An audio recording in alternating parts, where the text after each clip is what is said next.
ევროპის უსაფრთხოების ავტონომია სულ უფრო მკაფიო ფორმებს იძენს. ბერლინის პროცესში ლოკომოტივის როლი ერგო. გერმანიის ბუნდესტაგმა ისტორიული კენჭისყრით დაამტკიცა თავდაცვისა და უსაფრთხოების მრავალმილიარდიანი პროექტი, რომელიც სესხებზე კონსტიტუციურ შეზღუდვებს მოხსნის და ხელისუფლებას თავდაცვის ხარჯების გაზრდის საშუალებას მისცემს. საუბარია 500 მილიარდიანი ინფრასტრუქტურული ფონდის შექმნაზე თავდაცვისთვის. 513 მანდატიანი მხარდაჭერის შემდეგ კანონპროექტი ზედა პალატაში ინაცვლებს. გერმანიის მომავალი კანცლერი თვლის, რომ თავდაცვითი შესაძლებლობების აღდგენა ქვეყანაში პრაქტიკულად ნულიდან დაიწყება. ეს კი ფართოდ ევროპული პროცესია.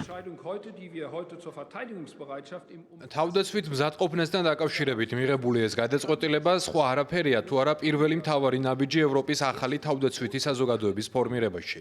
თავდაცვითი საზოგადოება კი მოიცავს იმ ქვეყნებს, რომლებიც არ არიან ევროკავშირში, თუმცა დაინტერესებულები არიან ევროპის ერთობლივი თავდაცვის მშენებლობაში ჩვენთან ერთად.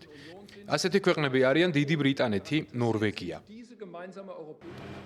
თავდაცვის ავტონომიურობაზე ევროპაში დიდი ხანია საუბრობენ, თუმცა სიტყვიდან საქმეზე გადასვლას უკრაინაში რუსულმა აგრესიამ და ამერიკაში დონალდ ტრამპის დაბრუნება მოფიწყა. 800 მილიარდიანი გადაიარაღების გეგმა, რომელიც ურსულა ფონ დერ ლაიენმა ევროპელებს წარუდგინა, აქტიური განხილვების საგნად რჩება. ეს ყველაფერი კი ევროპელების აქტიური მხარდაჭერით. კოპენჰაგენში ვიზიტით მყოფმა ევროკომისიის პრეზიდენტმა პოტენციურ რისკებზე საუბარს დაუთმოდრო. თუ ევროპას ომის თავიდან არიდება სურს, ის უნდა მოემზადოს ომისთვის. არჩევანი არ არსებობს. ევროპა მზადაა იმოქმედოს და კონტროლი აიღოს გარდაუვალ ცვლილებებზე. თავისუფლებას ვერ მივცემთ ისტორიის მიღმა დავრჩეთ. ეს კი ნიშნავს, რომ ახლა ქმედება სავალდებულოა. სწრაფად, მასშტაბურად და ძლიერად. ეს გადაწყვეტილებები არის ისტორიულიც და საჭიროც. 2030 წლისთვის ევროპას უნდა ჰქონდეს ძლიერი თავდაცვითი პოზიცია.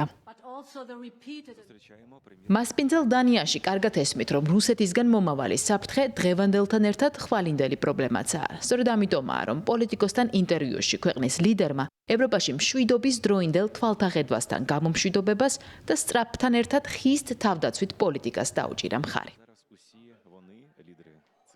ევროპას ძალიან დიდი პოტენციალი აქვს, თუმცა არსებობს ბარიერები, რომლებიც უნდა მოიხსნას. ეს იმიტომ, რომ ამ მომენტისთვის ჩვენი პროდუქცია არ არის ისეთი დიდი. ჯერ ისევ მშვიდობის დროინდელი თვალთახედვით ხელმძღვანელობთ. არ მგონია, რომ თვეები გქონდეს გადაწყვეტილებების მისაღებად. მე სრულიად ვეთანხმები ევროპის გადაიარაღების გეგმას და მსურს მაგიდაზე იდოს ძალიან ამბიციური მიზნები. რათა 3 თუ 5 წლის შემდეგ სრულიად შეგვეძლოს ევროპაში საკუთარი თავის დაცვა. თუ შევხედავთ რუსეთის ქმედებებს, იქნება ეს ჰიბრიდული შეტევები, საბოტაჟი, მიგრაციის გამოყენება თუ ჩვენი ქვეყნის დესტაბილიზაცია, კაფიო ხდება რუსეთის სურვილი იბრძოლოს ევროპის წინააღმდეგ. სამწუხაროდ მე არ მგონია, რომ ეს შეიცვლება. უფრო შორს მიდის ემანუელ მაკრონი, რომელიც ბერლინში ძველთან ერთად ახალ კანცლერსაც შეხვდა. მას სურს დაარწმუნოს ევროკავშირის შეწყვიტოს ამერიკის შეერთებული შტატების თავდაცვითი შეერაღების შესყიდვა. მათ სანაცვლოდ საფრანგეთის პრეზიდენტს სხვა ალტერნატივები ესახება, მათ შორის ვიწროდ საფრანგეთიდან და ფართოდ ევროპიდან.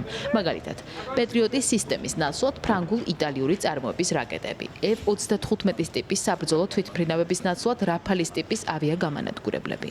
მაკრონს იმედი აქვს, რომ ამგვარად ევროპის სამხედრო პროდუქციის მოცულობას გაზრდის. ვფიქრობ, დისკუსიები ევროპაში სწორი მიმართულებით მიდის. ჩვენ გვჭირდება გადაწყვეტა, რომელიც სოლიდურ და ხანგრძლივ მშვიდობას მოიტანს უკრაინისთვისაც და ევროპის უსაფრთხოებისთვისაც. ცვლილებები გერმანიის მიდგომებში არის ისტორიული, არა მხოლოდ გერმანიისთვის, არამედ მთლიანად ევროპისთვის. ეს არის კარგი სიახლე, რომელიც მეტი თავდაცვითი ინვესტიციის განხორციელების საშუალებას იძლევა. ჩვენ ეს გვჭირდება. უკრაინის მხარდამჭერი ქვეყნების თავდაცვის მდივნები, ეგრეთ წოდებული მსურველთა კოალიციიდან 20 მარტს ლონდონში შესახვედრად ემზადებიან, რათა უკრაინის ეფექტიან მხარდაჭერასა და ევროპის უსაფრთხოების არქიტექტურაში ახალი მშენებლობების შესახებ იმსჯელონ. ამავე დღეს უსაფრთხოების საკითხებზე ისაუბრობენ ევროკავშირის ლიდერები ბრიუსელში. იქ ევროპული საბჭოს სხდომაა დანიშნული.